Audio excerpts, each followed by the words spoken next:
we had this question whether we can see any functional pattern that is associated with the genes showing differential expression. Again, we said there could be many ways to describe differential expression. We could have done a Kruskal-Wallis test, including species, all the 4 species as a factor. We could have done a linear model that would also include both species and perhaps mating pattern. And then we could have gone for the p-value for mating pattern. We could have used not the linear model, but a phylogenetic model, and so on. But anyway, for simplicity here, we use the most simplest approach, humans, differences between humans and chimps. We choose such genes, and then we do, the next step will be clustering. So because k-means is a heuristic algorithm, that means that each time you run it, you can get different results depending on the structure and the data, and where you ask the algorithm to stop. Here, I mean, there's a default point to stop. When the cluster similarity, within cluster similarity doesn't improve any further, it stops at some point. And yeah, so we can set the seed to the random number seed to a certain number, so that we all get the same result. If we were doing in the, I mean, this is code that I adopted from some other class, so so that everybody got the same result. This was helpful. And then the function in to run k-means in R is k-means, the input data set, and centers means how many groups we wish it to produce. And if we run this, it's pretty fast. Sorry, I could first set C, doesn't matter much. And then this is a multi-dimensional object, so it's a list with many outputs that include the which, I think it was which, yes. So the first element contains which cluster, which group that is each gene is assigned. So here you see the gene ID and the group number 2 and 1, because we asked for only 2 groups. And there's this nice function in R called table, which summarizes the number of unique elements in a vector. So we can apply that, and it tells us how many genes were assigned to the first cluster and how many to the second cluster. Usually in k-means you get pretty much, let's say, similar number of elements in each cluster. Compared to other clustering algorithms, it has more even-sized, it leads to usually more even-sized clusters, again, depending on the structure in the data. Okay, but what do these represent? So to check that, one simple way is to just draw the expression profiles of the corresponding genes. Of course, there are 1,008 genes here and 900 something genes here. What we could do is to choose those genes and calculate the mean expression levels across all these genes for all the individuals and plot those. So basically divide the data in 2, the data which contains the differential expressions, of course, and so here's the code to do that. This runs across 1 and 2 because we have only 2 clusters. This is just to separate the plotting space in 2. And then for the 2 clusters, we have, here we choose the gene names based on the, so we basically collect the IDs, the gene IDs that correspond to I is first 1 and then 2. So if I is 1, now length of genes should be 1008 something. Let's check. Yeah, our genes. First, this is the first gene indeed. Okay. looks fine. And then what we can do is here I take the subset of my matrix that contains only those genes. Okay, let's check the dimensions. It should be 1008. Yes, the subset of the matrix that only contains those genes. This is my subset, and then I can apply column means. The column means function. I can calculate the column means. Because this is already scaled, again, all the genes have the same mean, 0, and the same standard deviation. So this makes life easier. All genes are equal in this data set. In the original data, all genes were not equal. Some had high expression, some had low expression. Here, all genes are equal.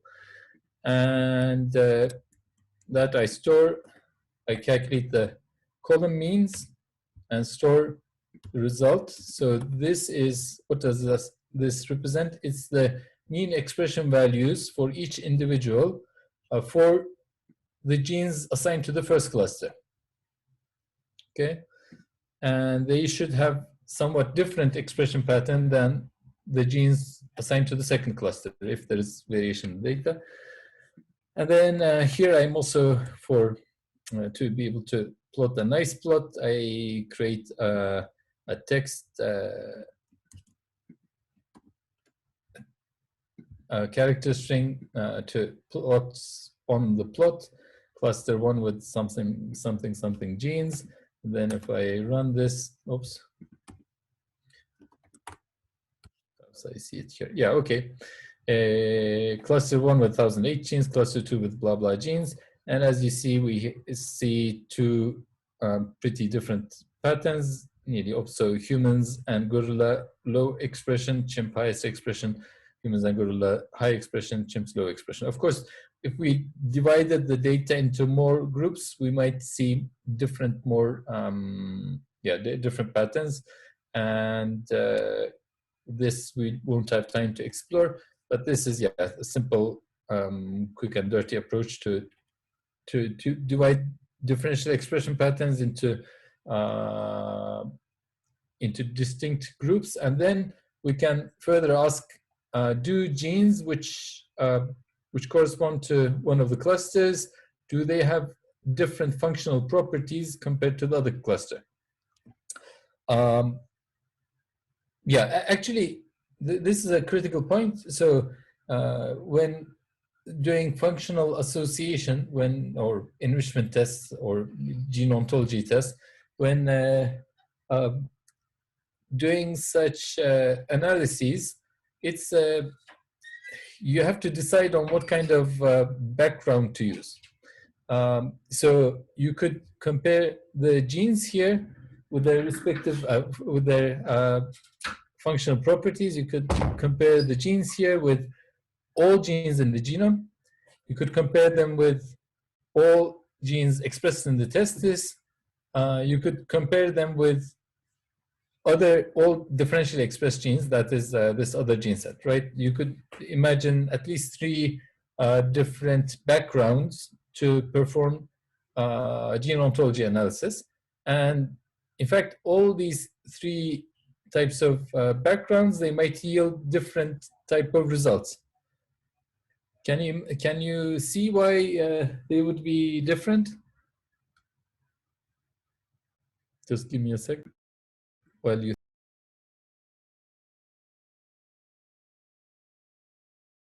Can you see why the results could be different? So, for instance, if you compare these genes with all genes in the genome, you might find enrichment related to the genes being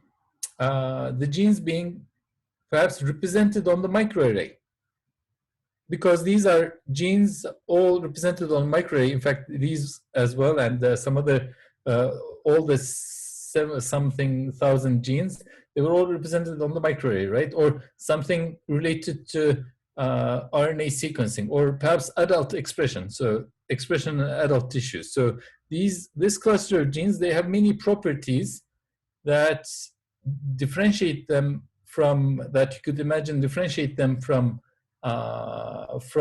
any gene on the genome.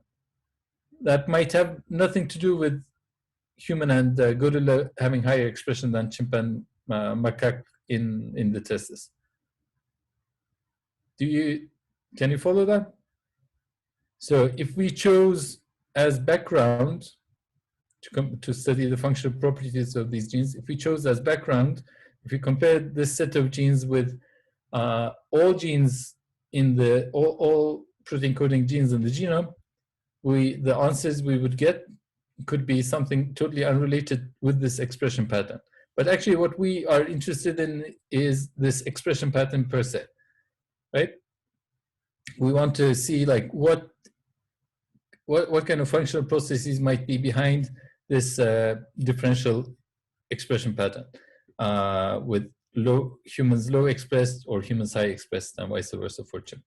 And so it would make most sense, it would be easiest to interpret if we run the functional analysis using the rest of the differentially expressed genes, in this case the other cluster, as background.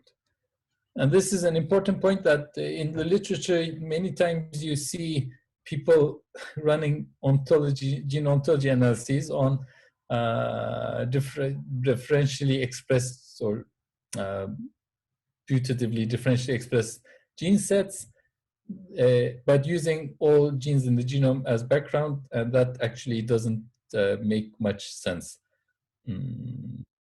So this is, I guess, something important. By the way, just a small reminder of what kind of test we're talking about.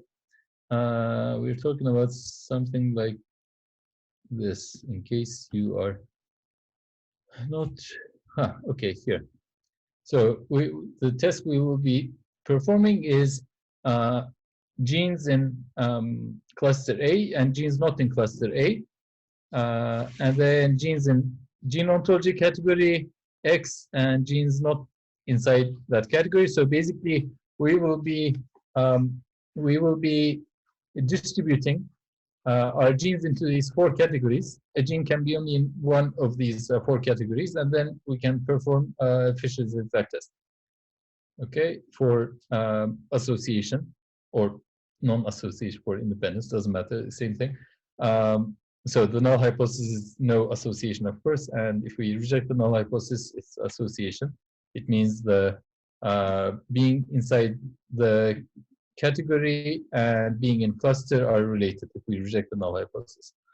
Yeah, and again, we should definitely not use all genes in the genome, and preferably not all expressed genes, but you can use genes with which are differentially expressed, or genes with similar expression values. Why not all expressed genes in the data set?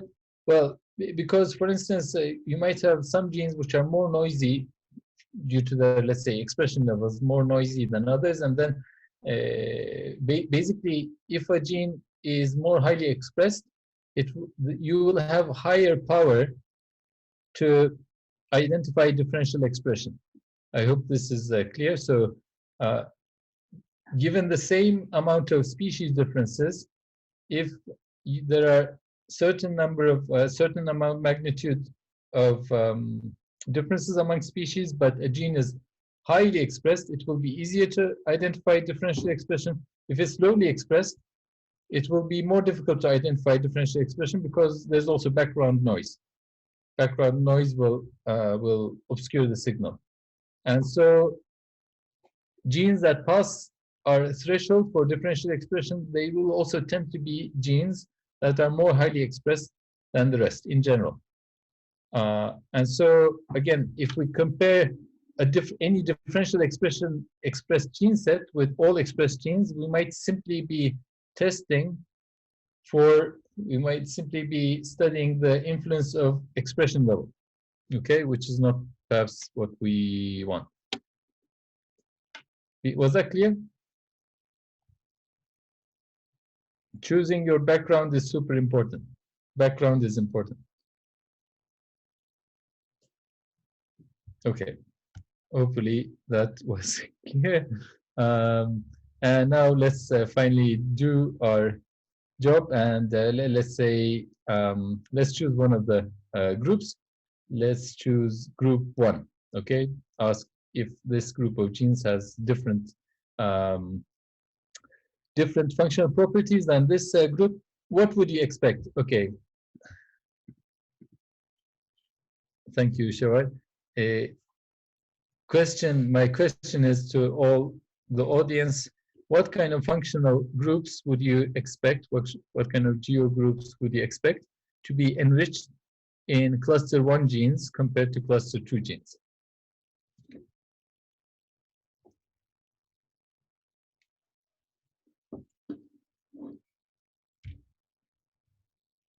Any ideas? Chimps and macaques having higher expression. Okay. Anyway, let's continue for the sake of time. So to run this, there's this piece of code that I adopted. I mean, you don't have to spend time thinking about that, but you need the gene list, and then you assign. So this is a list that looks like this, a vector that looks like this, the cluster object output, in fact.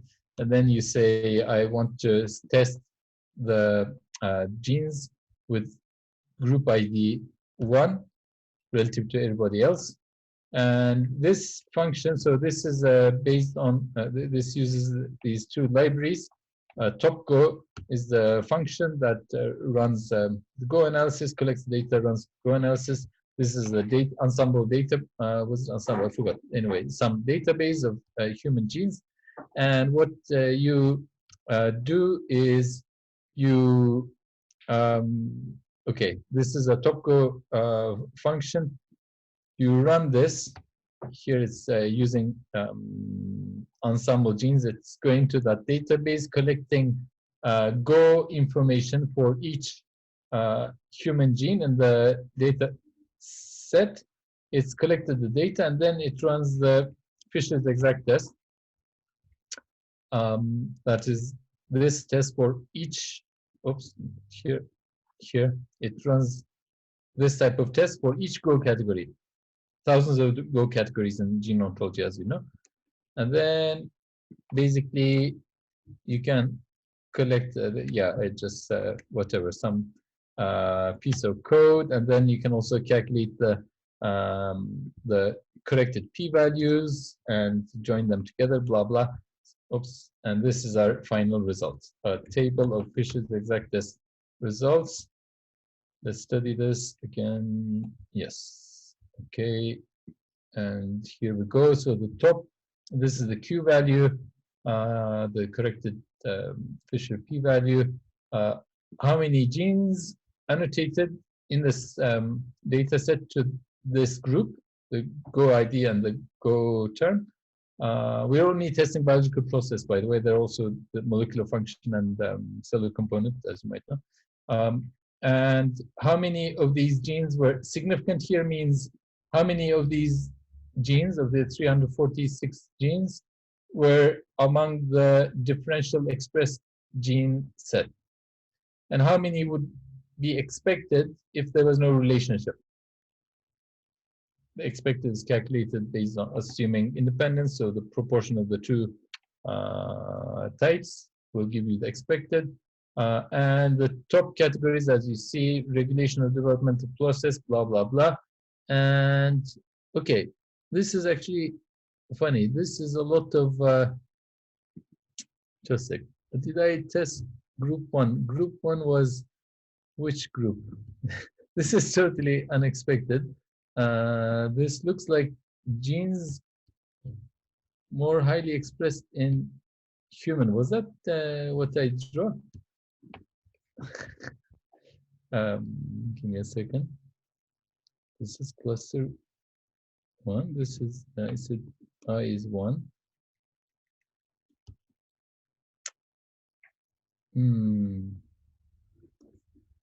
That is very funny because okay, let me do the other way around. Do I have a bug somewhere here?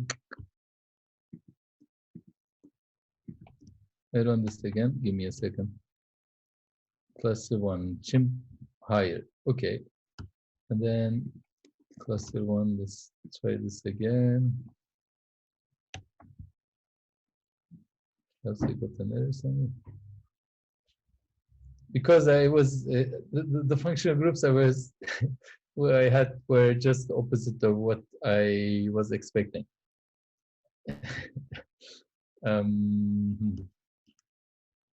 Yeah, now it works. Okay, this is what I expected: spermatogenesis, gamete generation, reproduction, etc.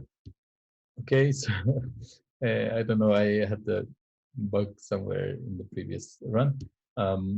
Yeah, so these are the categories, and as you see, so like out of 70 annotated genes, 60 were in this group and 35 were expected, blah, blah, so highly significant. And the other groups you saw earlier, they were like some somatic stuff that are apparently underexpressed in reproductive tissue. So yeah, perhaps not really surprising that you know, gametogenesis related genes are more highly expressed in the, let's check the plot again, in chimpanzees and macaques than human and gorilla. Would you agree? Given that there's more competition, intramural competition there. But then, okay, last thing that we will cover here. So we made this observations actually long time ago, but more than 10 years ago. And then we were wondering, okay, could these differences that we observe, could they be driven by a positive selection on the expression levels of all these genes separately? So you could imagine a scenario where, you know, when a species evolves multimale mating type, for instance, all the promoters of these genes independently undergo positive selection for higher expression so that there is more efficient, more rapid rate of gametogenesis, right? That's one scenario. But then there's a simpler scenario to explain these expression patterns that could be imagined. Any, well, already I give you a hint here. It could be all tissue composition differences. So perhaps, I mean, there could still be positive selection on the chimp lineage, let's say, but that positive selection process might have driven basically higher rate of certain cell types, more gamete-related cell types over somatic cell types, and that could be the driver of the expression differences we observe. And what we can, what we did here in this study was to try to test that by combining our data with yet other published data of cell types identified, purified in mice. So people using FACS, as far as I remember, they purified different testis cell types, you know, different stages of spermatogenesis and also somatic cells in the testis, and then they measured expression profiles of those purified cell types. And here is the data set that I will use. This is our, that we had also, oops, that's embarrassing. Okay, that we had collected some time ago with, as you see, from two different studies. In fact, the cow is one of the studies, and different spermatids, spermatogonia, spermatocyte, blah, blah, blah. They're assigned to ensemble gene. These are actually mice data, but they're assigned to, mapped to ensemble gene IDs. Of course, that the pre-processing does take some time, but we'll skip those steps. Okay, we'll just start with this with this data. I should also, perhaps I could show you I hadn't added it here, but let's look at the overall pattern of expression in this data set, and we can do that again with principal components analysis. So this is my data set. Blah, blah. I think it should. I will just need to add the.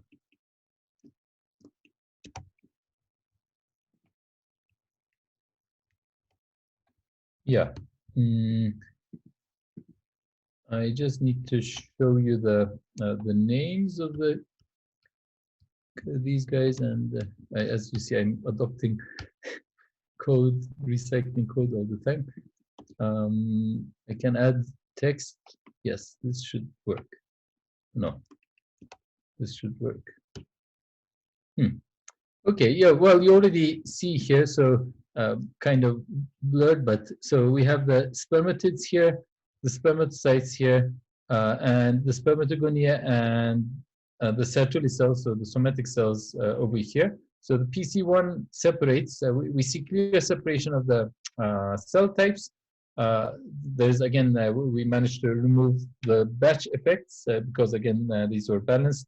So that was done already before. And the strongest separation is between pre-meiotic, so not between germline and non-germline cells, because spermatogonia, they're also germline, but between cells that are pre-meiotic, so that haven't started meiosis yet, or have spermatocyte. This is when meiosis, well, this is basically when, yeah, the spermatocytes are those the cells where when meiosis is ongoing, including crossing over, and then spermatid is the resulting haploid cells. So the main distinction seems to be with meiosis, whether it started or not, because it involves a lot of reorganization of all the chromatid, blah blah. It's not really surprising, perhaps. And so what we had decided here to do was to simplify this whole problem by dividing, by describing two expression profiles. So pre-meiotic cells, we call them post-meiotic cells, we call them post, and calculate the means for those two sets. So let's not go into the details of this code, but basically I have here the mean expression profile of the post-meiotic cells and the pre-meiotic cells. They're kind of correlated. We could also plot one against the other. Yeah, not bad, but there is some variation. And the question is whether this variation can explain some of the expression differences we see here. And one approach you can use in this context is, by the way, let's also check how many genes we have. 7,000 genes. Okay. So one approach you could use is what's called deconvolution analysis. Have you heard this term before? Deconvolution, so like separation. Convolution is like getting mixed up. Deconvolution is like clarifying or whatever. I'm not sure what the dictionary deconvolution. Wait. Process of resolving something. Okay, resolving. So deconvolution is actually a set of approaches people use to predict the tissue composition, the cellular composition in bulk tissue, given the bulk expression profile, and using external cell type specific expression profiles like this one. By the way, I should also point out that what I was showing you weren't single cell RNA sequencing experiments. They were just purified cell populations and then subjected to, I think this was also migratory data, in fact. So single cell expression profiles, they're a bit different in that you have much less information per cell, but then of course you can combine them and again do the same thing, which we're also doing in this study, in the original study. But here we're, again, for simplicity, just using the bulk expression from purified cell profiles, and using these, our question is, can we predict the relative contributions of pre-meiotic and post-meiotic cells in these species testes? Okay. Are the pre-meiotic, post-meiotic cell types different in proportion? And what we can do is this. Oops, sorry. Hocam ben yine dersteyim de bir yarım saat, tam 20 saat sonra arayabilir misiniz? Yok, kusura bakmayın. İyi günler. Sorry. What we can do is use these two vectors to see how much we can explain how much they can explain relatively the expression values of our human chimp testis bulk expression profile. So, for instance, let's take the human data. Let's take the first human. Our first human. One thing, of course, I had to do here was also, because my cell type expression data was of different size than my original primate testis expression data, I had to merge them again and create a new matrix that is now even smaller. I haven't run this yet. Oops. You see, because when the two data sets might not have the same, apparently they don't exactly have the same genes, not surprisingly, so I have now even fewer genes. And now what I can do is I can check whether my, let's say, first human, I call it XPR here. This is my first human's data, and let us first look at the data. You can plot this against the mean post-meiotic cell expression profile, and it's not really super great. Of course, also because perhaps I could have log transformed my data, right? I hadn't done that, but if I did that, yeah, this looks a bit nicer. Having log transformed, there is a relationship, and then with the pre-meiotic guys, there's yet another relationship, and then I can try to see if one is a better one, if they both explain the data well enough, and if one is even further correlated, is more correlated than the other one. And that I could do using this linear model.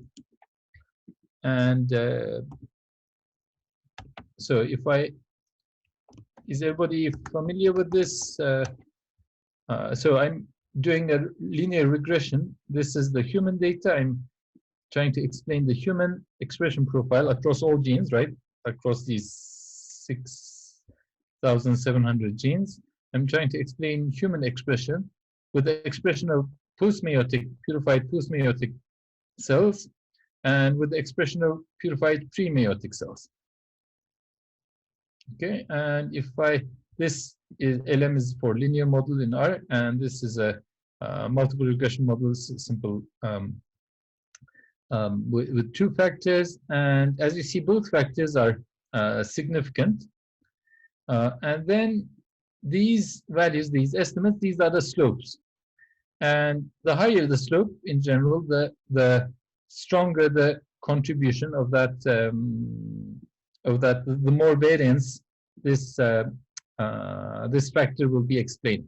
So basically, I can use the relative contribution of these slopes to see how much post-meiotic or pre-meiotic cells might be contributing to average expression. So I can do that with humans. In fact, it would be better to do that with log transform data. Sorry, in fact, actually, this was totally redundant. I think I didn't use that later. Anyway. NANs because of, yeah, this could be, oh no, it's fine. It somehow, oh, let's just say, ignore the NANs. I mean, not in real life, it's not good practice, as I had told you before. But yeah, so this is these are the values. This is the first coefficient. What I'm doing here with this code is collect this data. So these two data points. So this is the post slope and this is the pre-slope. Slope for post, slope for pre, and then here we have the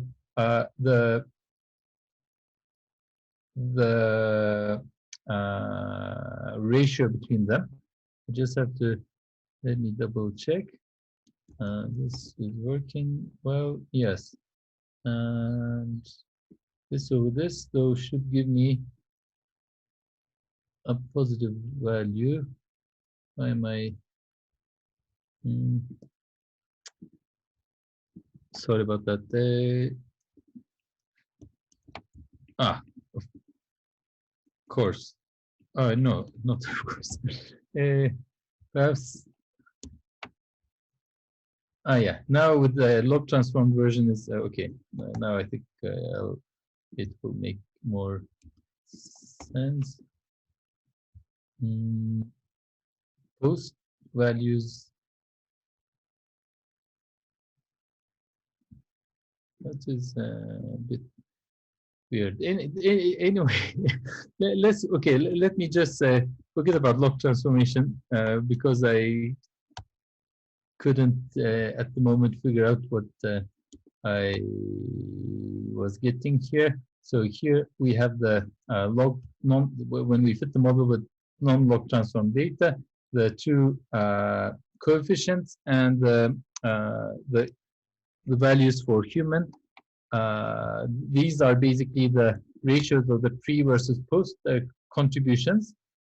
And then I can do that also for a gorilla and chimp. In fact, this is a wrapper to do that across all the species. So I get a bunch of coefficients, and here this is the post effect versus the pre effect. How much post-meiotic cells contribute versus pre-meiotic cells contribute. And what I can then do is I can plot these values with also a legend, and here you go. So the post-meiotic to pre-meiotic ratios, they're all above 1 here, as you see here, but the values are lower for both human and gorilla, and they are higher, actually highest in the macaque. Macaque also being the species which had the highest testis size to body size ratios, as you might remember. So there does seem to be a pattern, and we can also test this, and it would turn out significant. So there is a pattern such that the cell type that suggests that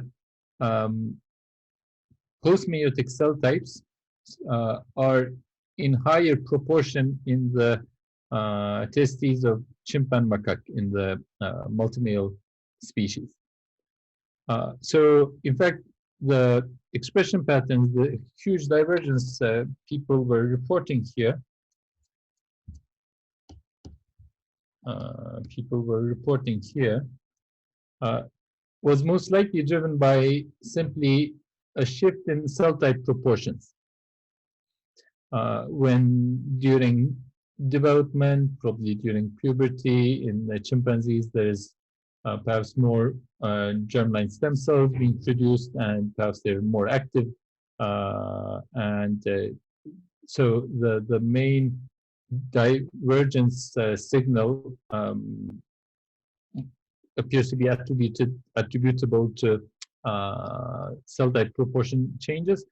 But that said, Itke from our group also went on to, he collected published single cell data from some of the species. There's unfortunately no human chimp, there's no chimp or gorilla single cell expression profiles from testes, but there is data from human and macaque, and also mouse. So using these 3 species, he tested whether there might also be some expression divergence that is not simply explainable by tissue composition differences, but that could be attributed to differences to cell autonomous changes. So changes that are specifically observed in specific cell types, not the proportions of cell types, but within a cell type, certain genes expression being higher. And he does seem some subtle effects, not super strong, definitely not as strong as cell type composition, but there seems to be also some cell autonomous signal. Yeah, so this is one approach to study phenotypic divergence. So here we use transcriptome data to understand the structure, the infrastructure or architecture of divergence among species. It was a relatively simple study. As you see, we could make use of all just published data. We didn't produce any data ourselves, and there's indeed tons of published data out there involving multiple species that you can you have to be careful, of course, when joining data sets, as we saw, but you can collect these, might be them microarray data or be them RNA-seq, and you can pre-process yourselves and test evolutionary hypotheses about convergent evolution, the basis of adaptation. Apart from that, of course, I had all these lectures, which there wasn't time to cover, but RNA sequencing data can be used in many different ways. So you can use RNA sequencing data, transcriptome data to annotate genomes and thus study positive selection at the coding region. You can calculate, RNA sequencing can be a simple way to measure polymorphism, kind of quick and dirty measure, because you only study some genes, which of course highly expressed genes will also tend to be more conserved. So it won't be like an objective way of collecting polymorphism data, but it will still, if you have like multiple populations and you want to see who is closer to whom, yeah, RNA sequencing could be a source of information about polymorphism as well. And then functional genomics, so studying the basis of adaptive phenotypes is something super interesting, especially given that many times phenotypic adaptation in multicellular organisms, also in bacteria, I guess, but especially in multicellular organisms, it seems to be related to changes in gene expression rather than simple changes in protein structure. So protein structure changes, the evolution of new types of genes, etc. Of course, these are also contributing significantly to evolutionary novelty, but changes in gene expression, I think most people would today believe that the evolution of new phenotypes in multicellular organisms frequently involves changes in gene expression, which could, of course, be driven by transcriptome factors or cis changes, duplications, deletions, many different things. And this idea, in fact, was first proposed, or at least promoted by these people already long time ago. And they were pointing out that the humans and chimps are very similar in their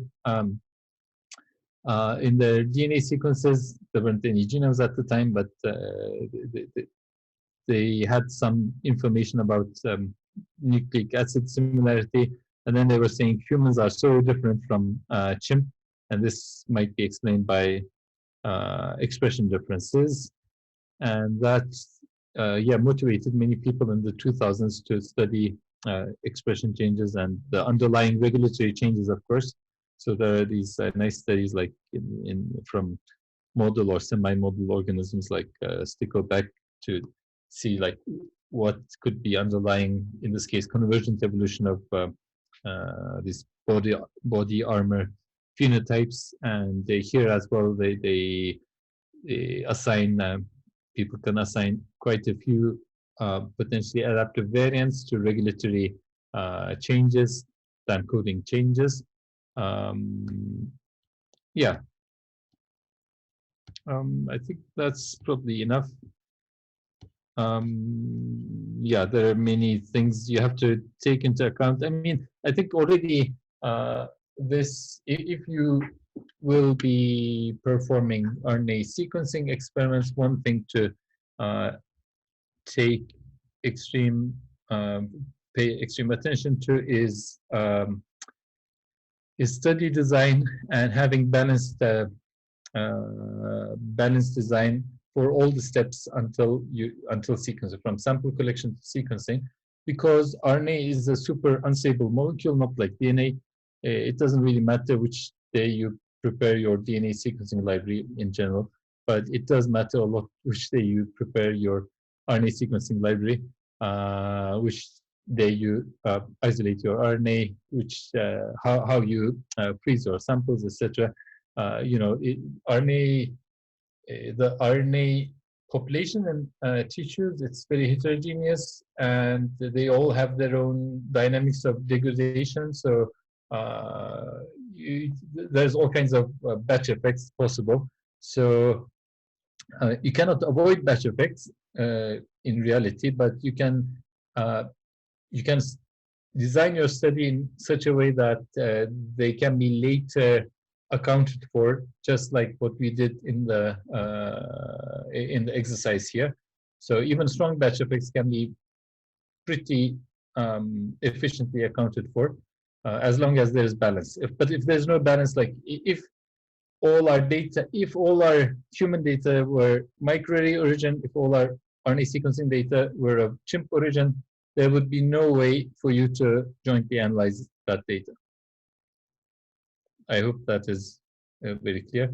And likewise, I mean, this is a horrible paper published in Nature Genetics some time ago, where they were reporting huge differences in gene expression between Europeans and East Asians, and it all turned out to be basically batch effects. They were processing their East Asian samples on different days than European samples. So yeah, one has to be extra careful with such factors.